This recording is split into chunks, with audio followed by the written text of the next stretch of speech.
Magandang gabi po sa inyong lahat. They say, art imitates life. Yan ho ang sining ng pelikula. Mga kwentong sumasalamin sa ating buhay, sa lipunan at kultura ng bawat Pilipino. And this special award is given in honor of the founding father of the Metro Manila Film Festival to recognize films that represent our culture to the world. Ito ang Gatpuno Antonio J. Villegas Cultural Award.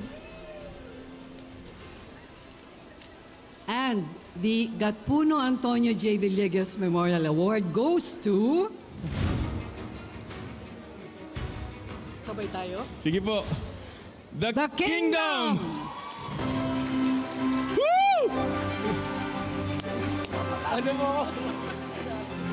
To present the award is Senator Jinggoy Estrada.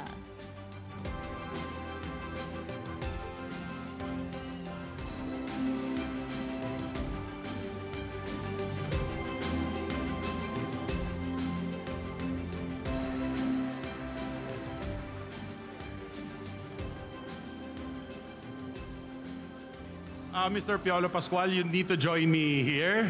Kasama ka rito, kasalanan mo rin to. Maraming salamat guys.